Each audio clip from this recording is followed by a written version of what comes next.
Hello students, आज हम लोग सीपीक्यू के अंतर्गत चैप्टर 1 यानी इंटेलिजेंस में के कुछ और ऑब्जेक्टिव क्वेश्चन को देखेंगे।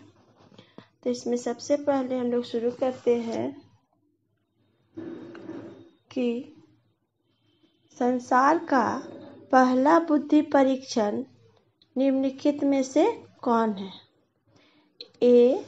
पास along test, B. Binet Simon intelligence test, C. Joshi मानसिक योग्यता परीक्षण, डी. उपर्युक्त में से कोई नहीं।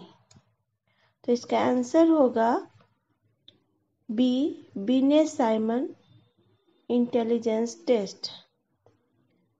नेक्स्ट, निम्नलिखित बुद्धि परीक्षणों में से कौन शाब्दिक बुद्धि परीक्षण है यानी वर्बल इंटेलिजेंस टेस्ट है? A. Pass along test, B. Stanford Binet test, C. Wechsler intelligence scale, D.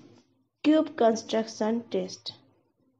तो इसका आंसर होगा स्टैनफोर्ड बिने टेस्ट। नेक्स्ट, इनमें से कौन शाब्दिक बुद्धि परीक्षण नहीं है?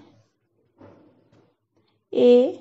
बिने-साइमन परीक्षण, बी. आर्मी बीटा परीक्षण, सी. मोहसिन सामान्य बुद्धि परीक्षण और डी. पास एलोंग टेस्ट। तो इसका आंसर होगा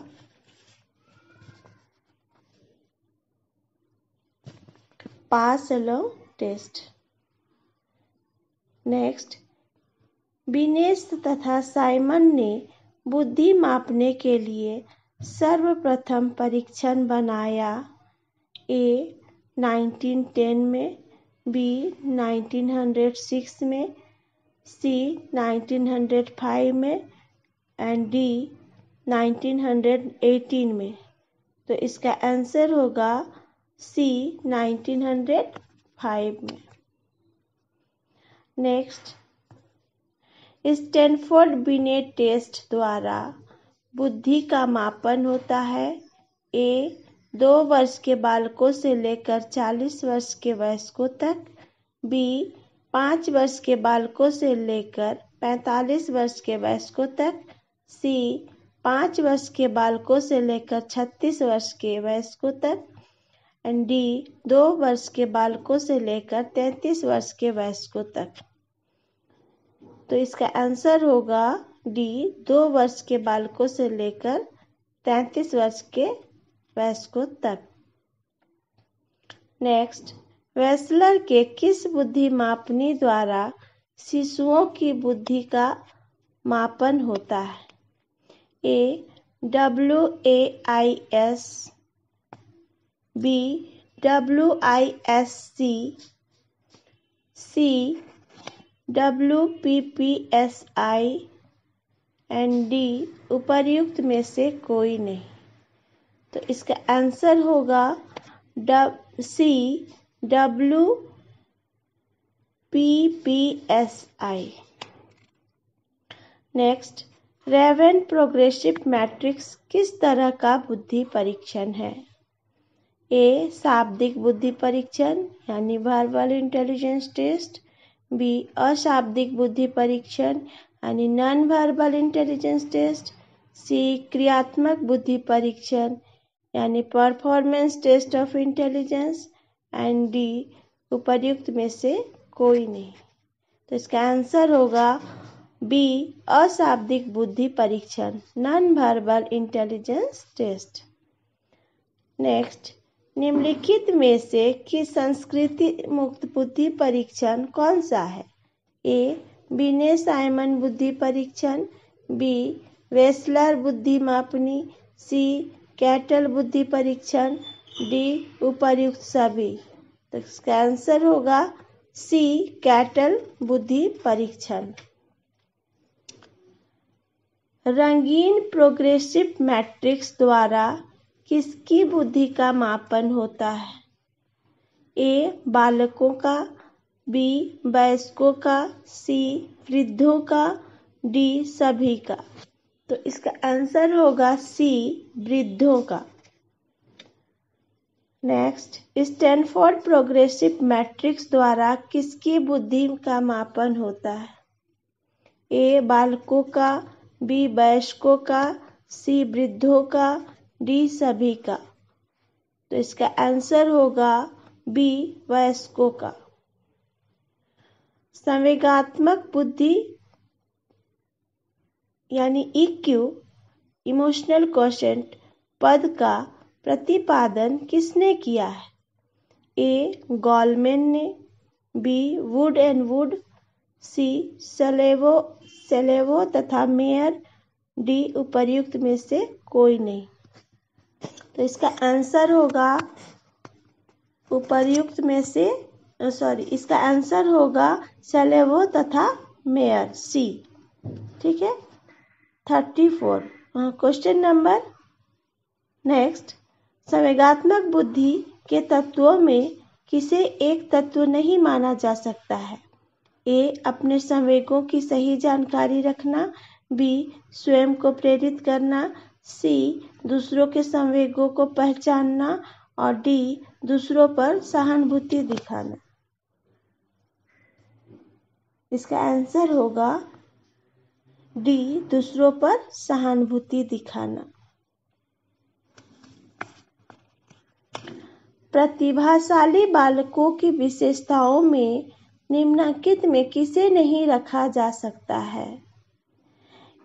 ए ऐसे बालकों की मानसिक योग्यता अधिक होती है, बी ऐसे बालकों में सीखने की योग्यता अधिक होती है, सी ऐसे बालकों में सामाजिक अभियोजन की क्षमता अपर्याप्त होती है, डी ऐसे बालक अपने बचपन के लक्षणों को युवावस्था में भी कायम रखते हैं। तो इसका आंसर होगा सी ऐसे बालकों में सामाजिक अभियोजन की क्षमता अपर्याप्त होती है। नेक्स्ट, निम्नांकित में किस मनोवैज्ञानिक के अनुसार प्रतिभाशाली बालकों में ये 4 गुण मौलिकता, आनंद वृत्ति, सामान्यीकरण की क्षमता तथा धैर्य आदि पाए जाते हैं?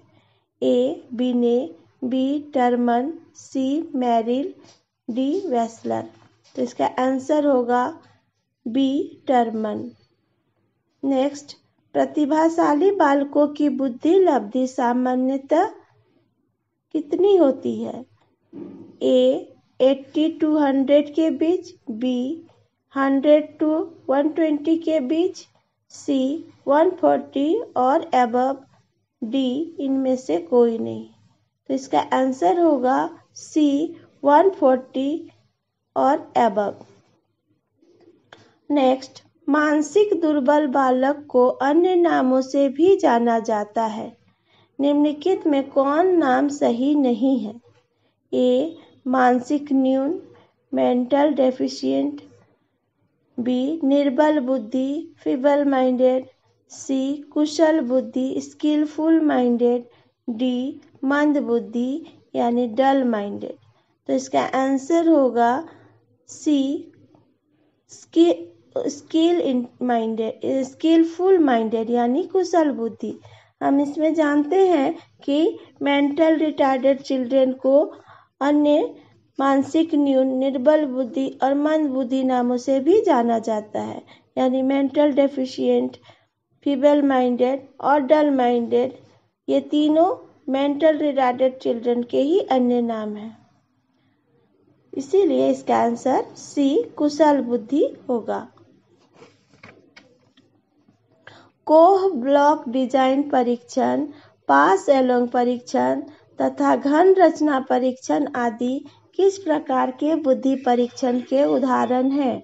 ए क्रियात्मक बुद्धि परीक्षण, बी शाब्दिक बुद्धि परीक्षण, सी सामूहिक बुद्धि परीक्षण, डी इनमें से कोई नहीं।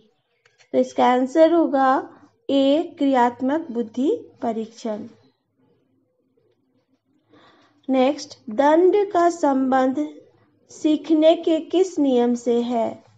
ए तत्परता के नियम यानी लॉ ऑफ रेडीनेस, बी प्रभाव नियम लॉ ऑफ इफेक्ट, सी अभ्यास नियम law of exercise and D समीपता का नियम law of proximity.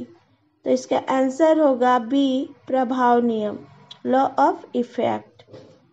Okay student, that's all, thank you.